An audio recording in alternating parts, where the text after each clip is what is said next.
దేవునికి స్తోత్రం. మీ అందరికి నా వందనాలు. ఫేస్బుక్ ద్వారా, యూట్యూబ్ ద్వారా చూస్తున్న ప్రతి బిడ్డ దేవుడు మిమ్మల్ని దీవించినట్లుగా ఈ ఆదివారం అమూల్యమైన మాటలతోనూ మీతో మాట్లాడటానికి ఆయన సిద్ధముగా ఉన్నాడు. కాబట్టి ద్వితీయోపదేశ కాండము 25వ అధ్యాయము మొదటి చదువుకుందాం.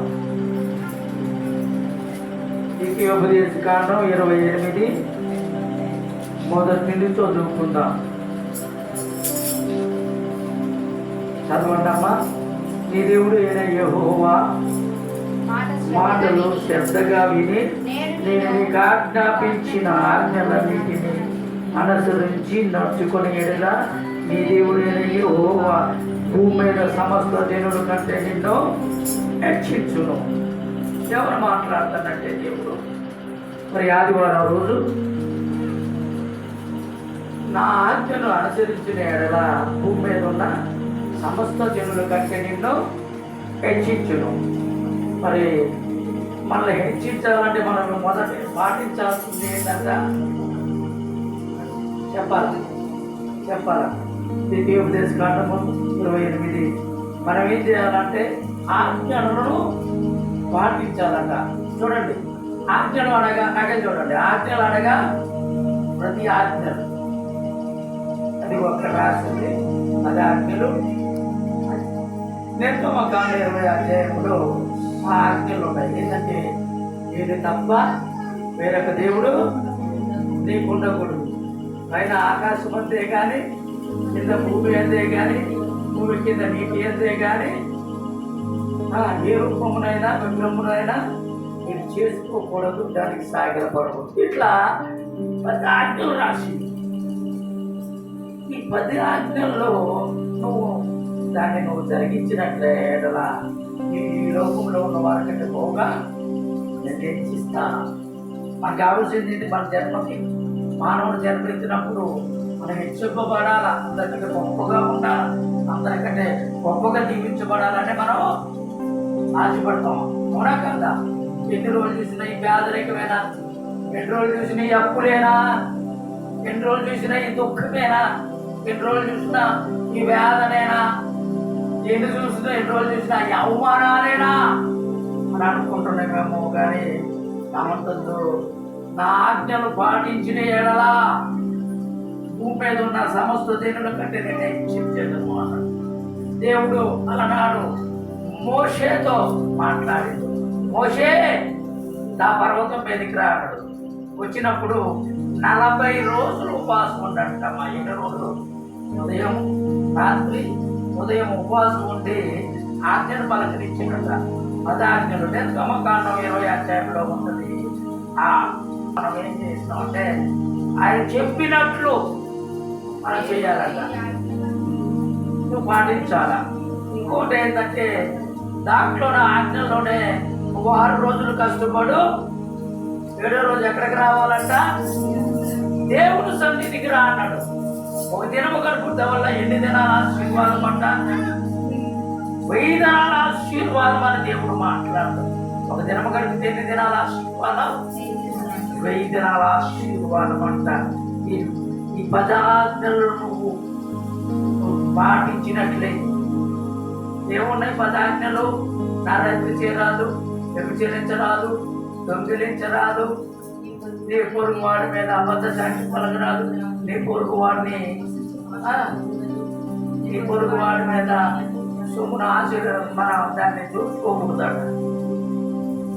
ఆదివారం ఎక్కడ ఉండాలట? ఆదివారం ఎక్కడ ఉండాలమ్మా? చెప్పలేమా? మనం దేవుని సన్నిధిలో ఆదివారం ఆలోచించాల్సింది ఏంటంటే ఎప్పుడు లేచేదనా, ఎప్పుడు నీ సన్నిధికి వెళ్ళేదనా అని ఒక ఆయన అనుకుంటాడు. కీర్తన 42 చదువుతాం. కీర్తన 42 చదువుతాం. ఒక వ్యక్తి అక్కడ ఆదివారం రోజు ఎక్కడ కనబడాలనుకుంటాడంట? దేవుని సన్నిధిలో కనబడాలని ఆశపడుతున్నట్ట. చదువుతాం 42వ కీర్తన.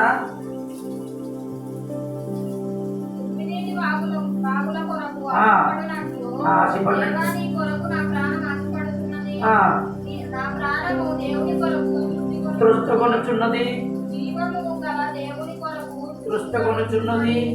దేవుని సన్నిధికి నేను ఎల్లప్పుడూ వచ్చేదను. ఆ, నేనెప్పుడు వచ్చేదను, ఆయన సన్నిధిలో నేను ఎప్పుడు కనబడేదను.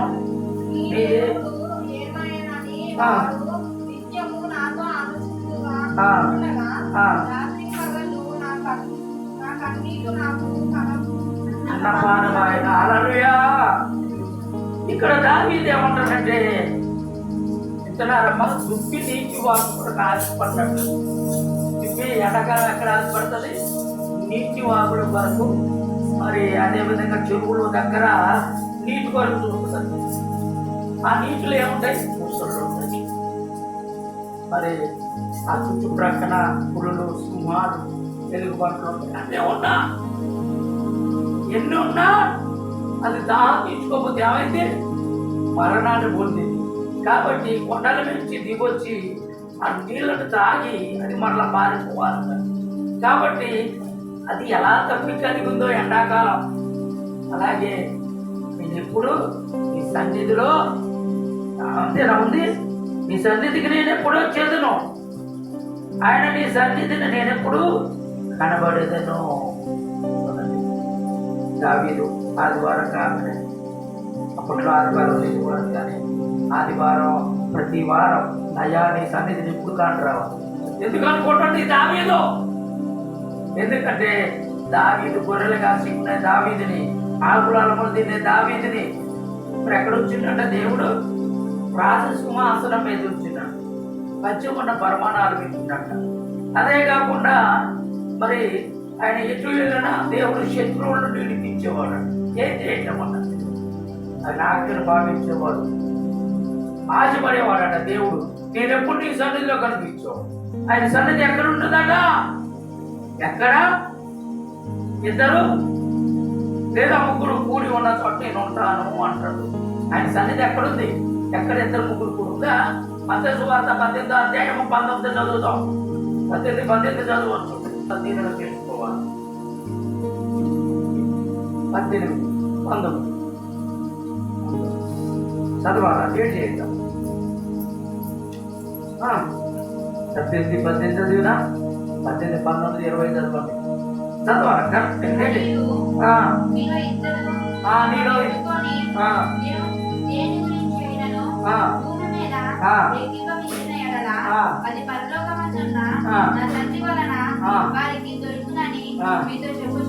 ఎంతమంది అన్నాడు? ఇద్దరు కూడుకుని ప్రార్థన చేసి ఆయన సన్నిధి ఉంటుంది. సన్నిధి ఎక్కడ ఉంటుందంటే ఇద్దరు కూడుకున్న కాడ. తర్వాత 19 ఏలయనగా ఇద్దరు ముగ్గురు నా నామములో వారి మధ్యలో ఉందని చెప్పను. ఎంతమంది కావాలంటే దేవుడికి? సంఘంలో ఒక 100 మంది ఉన్నారు. ఆ 100 మందిలో ఇద్దరు పక్కన కూర్చుంటాడు.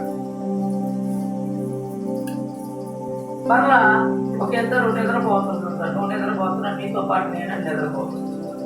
ఎక్కువ మంది కొందరు ఏ ఆలోచనలో ఉండి వాక్యం ఎవరి పనిలో వాళ్ళు ఉంటాడు. కానీ పాస్టర్ గారు పాపం ఇతరులని కొన్ని వాక్యం చెప్పుకుంటూ పోతున్నాడు. అట్లాగే దేవుడు ఎంతమంది మధ్యలో ఉంటానంటాడు? ఇద్దరు లేదు. ఇద్దరు ప్రార్థన చేసిన వారి మధ్య యెహోషువానుడు నేను నా ఇంటి వారము యెహోవాను సేవించేదము. ఇంటి వారు ప్రార్థన చేసిన 50 మంది ఉన్నా ఉంటాడు, ఇద్దరున్నా ఉంటాడు, ఒక్కడున్నా ఉంటాడు. చూడండి 42వ కీర్తనలో దావీదు అంటాడు, నేను ఎప్పుడు నీ సన్నిధికి వచ్చేదను, నీకు నేను ఎప్పుడు కాని రావాలా? ఆదివారం ఎక్కడ కాని రావాలా? ఆదివారం రోజు చేస్తుందంటే అనేక పనులు పెడుతున్నాడు. నిన్ను మందిరానికి పోకుండా చేస్తుంది, నీకు 1000 దినాల ఆశీర్వాదం రాకుండా చేస్తుంది, నీకు దీవెన రాకుండా. మనం ఇప్పుడు ఏం చేయాలంటే ఆ రోజు ఎవరి వైపు చూడాలంట? ఈ దావీదు ఎవరి వైపు చూసి ఎప్పుడు నీ సన్నిధిలో నేను కనబడాలా? కనబడితే ఏమైందంట? ఏమైంది? ద్వితీయ ఉపదేశకాండ 25లోనే భూమి మీద ఉన్న సమస్త జనుల కంటే నిన్ను హెచ్చించేదను. కనబడితే నిన్ను ఏం చేస్తాడంట? హెచ్చించేదను అంటే అందరికంటే పై స్థాయిలో వస్తుంది. దావీదు నుంచి ఉందా లేదా? దావీదు కుటుంబం వాళ్ళ నాన్నకి 8 మంది, అందరు 7 బలిష్ఠులు, బలశాలులు, సైన్యం యుద్ధం చేస్తారు. కానీ చిన్నవాడైనా ఎర్రవాడైనా అతను బలహీనుడు అనే గొర్రెలు ఇచ్చి వినాలా, గొర్రెలు ఇచ్చి అడవిలో పోతే ఆహారం ఉంటుందమ్మా. ఆ పరికాయలు, ఆ కలికాయలు, ఆ గడ్డలు, ఆ ఆకులాల మంది ఏం చేసేవాడు తెలిసి నిద్రపోయేవాడు కాదు. వాడు ప్రార్థన చేసేవాడు. సితారు ఉండేదట, ఆ సితారును వాయించుకుంటా యెహోవా నా కాపరి అని నాకులేమి కలగదనుకుంటా పాడేవాడు. కొండలు తట్టు కలలెత్తుచుండగా నాకు సహాయము ఎక్కడ ఉండును అని పాడేవాడట. పాట కీర్తన అంటే పాటలు. నన్ను కాపాడువాడు ఉడకడు నిద్రపోడు అని పాడేవాడట. అంటే ఇలా ప్రార్థన చేయడం వల్ల దేవుడు ఏం చేసిందట, హెచ్చించడా కిందకి నెచ్చిండ ఒప్పుగా హెచ్చి. ఇక్కడ ఏమన్నా ఉన్నది ద్వితీయోపదేశ కాండము మరి 1వ అధ్యాయంలో ఏముంది, భూమి మీద ఉన్న సమస్త జనులు నీ దేవుడేనే యెహోవా, భూమి మీద ఉన్న సమస్త జనుల కంటే నిన్ను హెచ్చించును. హెచ్చించాలన్నా, నేను గొప్పదానం చేయాలంటే ఎక్కడికి రావాలంటే ఆదివారం రోజు ఏ పని పెట్టుకో దేవుడు మందిరంలో కనబడాలి. ఒక దినం గడిపితే 1000 దినాలు 42 కీర్తన దావీదు రాస్తుంది. ఎప్పుడు నీ సన్నిధికి వచ్చేదను, ఎప్పుడు నీ దగ్గరికి వచ్చి నేను ప్రార్థన చేయాలయ్యా అని ఒక గది పని తీసుకున్నాను. ఆ గదిలోకి వెళ్ళి మోకరించి ప్రార్థన చేసుకోవాలి. ఏం చేసేవాడు, మోకరించి ప్రార్థన చేసేవాడట. ఆయన ప్రార్థన బట్టి ఆయన్ని దావీదును బహుగా దేవుడు దీవించి, మరి ఆయన దీవెన పొందుకుని ఆయన మనిషేగా మన కూడా మనుషులంగా ఎందుకు పొందుకోలేము అంటే మన ప్రార్థన దేవుడు సన్నిధికి ఎట్లా మనం ఒక ఆదివారమే దేవుడి దగ్గరికి వచ్చి అయ్యా అబ్బా తండ్రి అంటాం. మిగతా టైంలో మన పనుల్లో మనం మునిగిపోయి మన పని పాటలు మనం ఉంటున్నాం. కానీ దేవుడు ఏమంటాడు, 6 దినాలు కష్టపడు, బుద్ధి సేకరించి 7వ దినం మాత్రం నీ ఉదయంలో నేనే ఉండాలా, నిన్ను హెచ్చించాలన్నా, నీ కుటుంబం బాగుపడాలన్నా, నువ్వు ఆశీర్వదింపబడాలన్నా, అనారోగ్యం చెడిపించబడాలన్నా నువ్వేం చేయాలట, నేను ఎప్పుడు నీ సన్నిధిలో కనిపించదనని దావీదు వలె ఎక్కడ పోవాలట, దేవుని సన్నిధిలో కనబడి ప్రార్థన చేయాలట. ఇంకొకటి ఏమంటాడు 2వ వచనంలో, నీవు రావటమే కాదమ్మా, ఇప్పుడు చెప్పుకున్న మాటలు. ఆ 2వ వచనం ద్వితీయోపదేశ కాండము 28 2వ వచనంలో, నీవు నీ దేవుడే నీవు మాట వినేది ఎడలా ఈ దీవెనలన్నీ నేను ఎదుర్కొచ్చింది. మందిరానికి కొందరు వస్తారు కానీ సరిగ్గా వార్తలు వార్తలు చెప్పింది మనకు అనవసరం. వచ్చామా, కూర్చున్నావా, రాత్రి అయిపోగానే మాస్టర్తో ప్రార్థన చేయించుకున్నామా, ఇంటికి వెళ్ళాము, అంతేనా? చాలా మంది క్రైస్తవులు వచ్చి దేవుడు ఉన్నాడు, మనం ప్రార్థన చేయాలా, మన ప్రార్థన ఎక్కడు, అవునాడేడా? చూడండి దేవుడి మందిరంలో ఎలా ఉండాలంట, మరి కీర్తన 11వ అధ్యాయము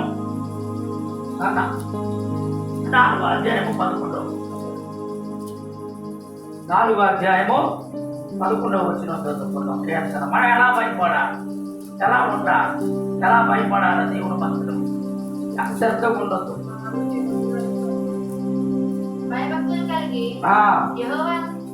ఎంతమంది చెప్పావా? ఎన్ని? 4 2 11. ఆ భయభక్తి కలిగి యెహోవాను సేవించుడి,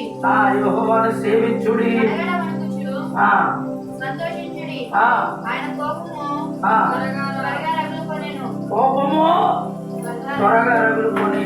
ఎవరు ముద్దు పెట్టుకోవాలంటే మనం ఆదివారం రోజు చదవాలి. యేసయ్యనే కుమారుడు అంటే ఎవరమ్మా కుమారుడు? యేసయ్యనే మనం ముద్దు పెట్టుకోవాలంటే ఎలా ఉండాలంటారు? భయపడాలంటే ఎవరు భయపడను?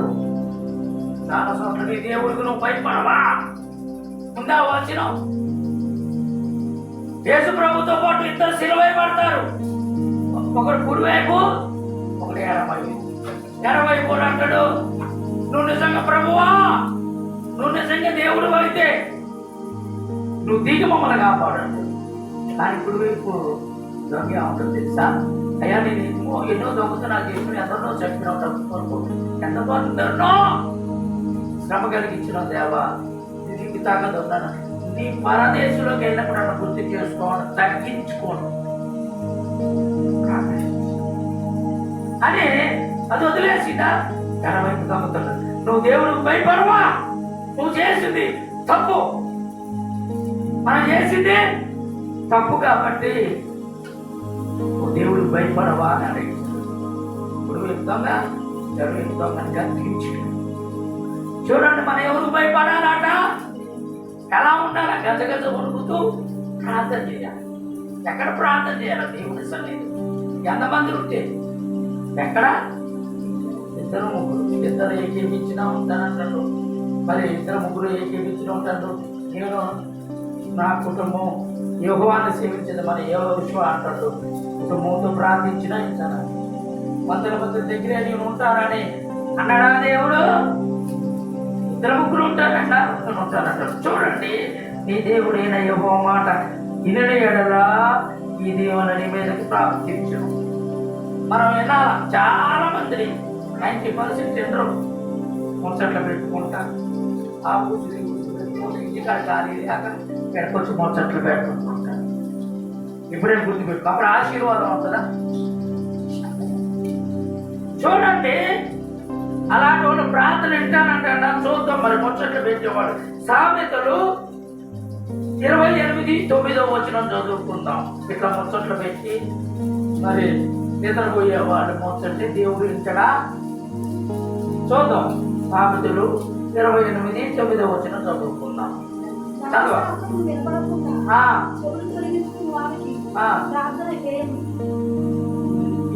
ఏమన్నాడు? హేయము అంటే అసహ్యము అంటే వాడు ప్రార్థించడా? వాక్యం చెప్పే వాక్యం అన్న పోతే ఏమవుతుందంట? నిద్ర వస్తుంది. నీ చెవులోకి వాక్యం పోతే నీకేమవుతుంది? నిద్ర వస్తుంది. చూడండి, నేను వారి ప్రార్థన నాకేం మాత్రం నాకేం వస్తే అనడా లేదా? చూడండి, అడవిలో గొర్రెలు 100 గొర్రెలు తోలుకుని పోయిండు. 100లో ఊరు ముందుకు వచ్చేలాగా ఎన్ని గొర్రెలు ఉన్నాయి? 99 ఉన్నాయి. కానీ ఆ 99 గొర్రెలను వదిలేసి ఒక గొర్రె కొరకి అంటే వినయం గలవాడు, ప్రార్థన పరుడు, ప్రార్థన చేసేవాడు ఒకరు కొరకెళ్ళిండు. ప్రార్థన లేని 99 గొర్రెల కంటే ప్రార్థన గల ఒక గొర్రె.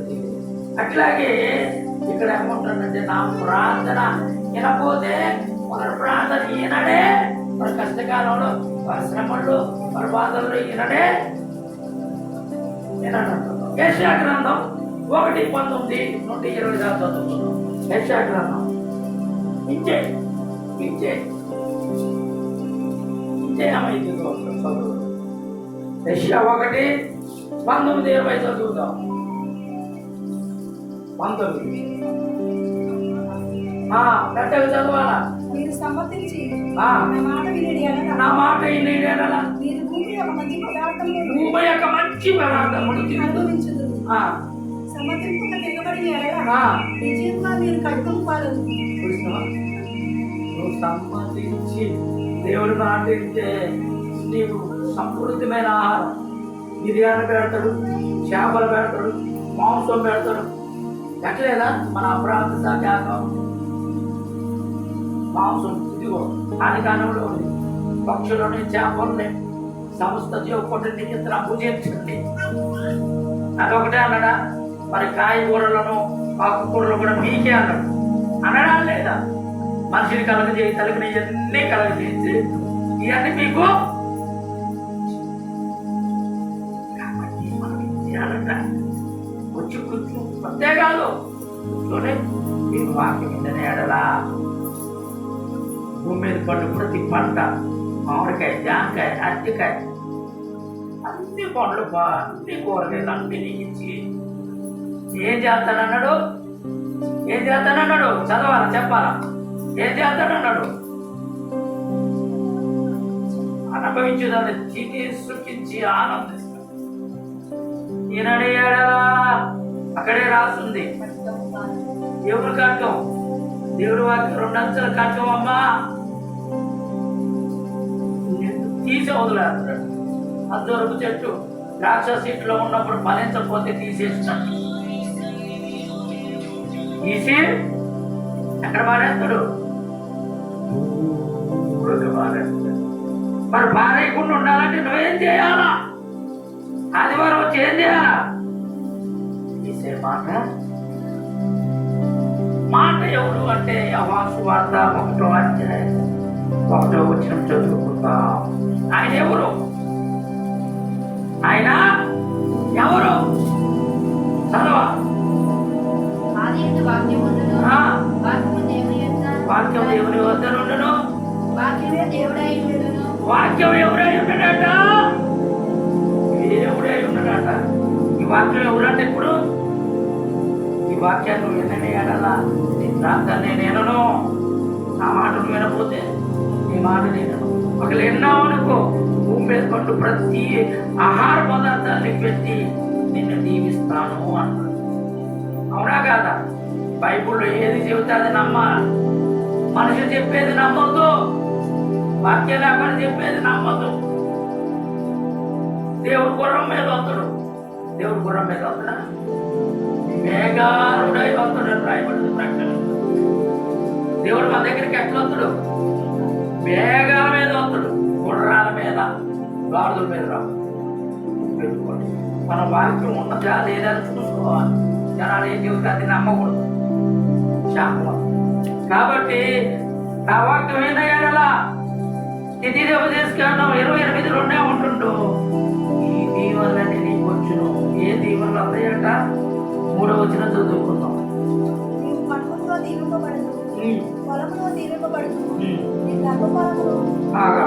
నువ్వు ఎక్కడెక్కడ దీవింపబడతావు అంట? పట్టణంలో దీవింపబడతావు, పల్లెల్లో దీవింపబడతావు. నువ్వు ఎక్కడ నివసిస్తే అక్కడ దీవింపబడతావు. నువ్వు దీవించబడాలంటే నీలో ఎవరు ఉండాలా?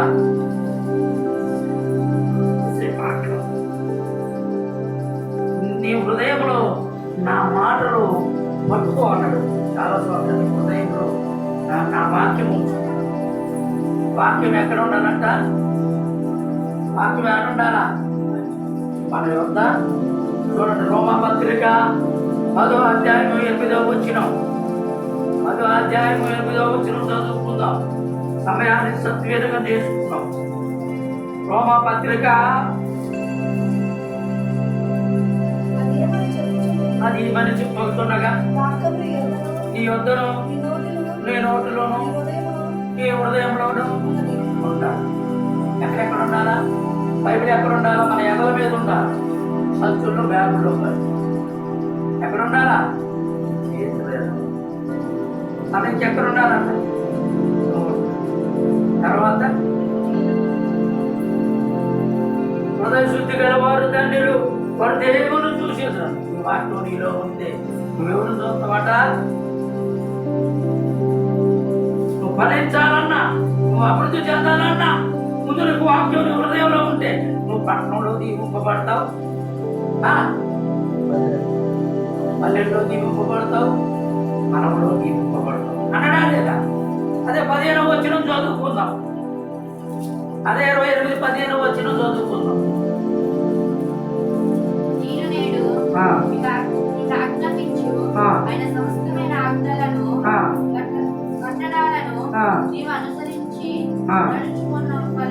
నడుచుకున్న వాళ్ళని నీ దేవుడైన యెహోవా సెలవిచ్చిన మాట వినిన ఎడల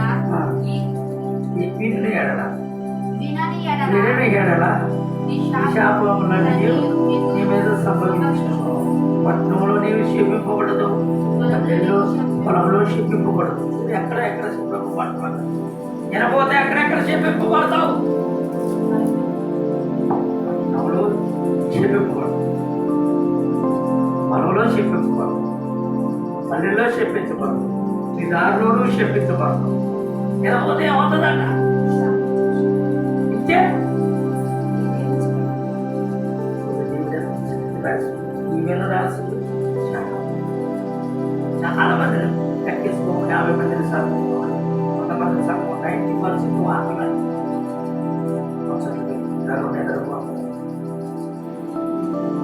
మన ధ్యాసులు ఒక ధ్యాసులు ఇలా ఆలోచించాలి కనుక మన దేవుడు మందిరంలో గురించి ఆలోచించాలి. ఆదివారం రోజు అయి ఉంటాడు అంతా ముందు పెట్టి మన ఇష్టానుసారం దేవుడి రక్షణ పొలంలో పట్టణంలో పల్లెల్లో దీవించబడాలంటే వాక్యమైన దేవుడిని మీరు హృదయంలో చేసుకున్నట్లయితే ఈ రోజే దీనికి ఆనందం కలిగి ఉంటుంది. అప్పు కలిగి ఉన్నావా వేస్తున్నామో ఇప్పుడే ఎడగలరు. అనారోగ్యం కలిగి ఉన్నావా ఇప్పుడే వేస్తున్నామో పెడతారు. వేదన సోదర కలిగి ఉన్నావా ఇప్పుడే పెడతారు. ఈ వార్తలు తెలుస్తున్న ప్రతి బిడ్డ ప్రాణులు తెలుసుకుంటే చిన్న ప్రార్థన చేస్తున్నాం. స్తోత్రమయ్యా పరిశుద్ధుడా పరలోక తండ్రి, అయ్యా యూట్యూబ్ ద్వారా ఫేస్బుక్ ద్వారా నేను చూస్తున్న ప్రతి బిడ్డను జీవించండి. పరిశుద్ధాత్మ దేవుడా ఖర్చులాడి ఇప్పుడే మన సమస్యలని రఖవాదియాలావా రిఖీలమాదియామో రుఖువాలావాదియా బియాలావా రఖావాలావాదియా ఇప్పుడే ప్రతి సమస్య బాధలు అప్పులు అనారోగ్యం వేదన స్పందన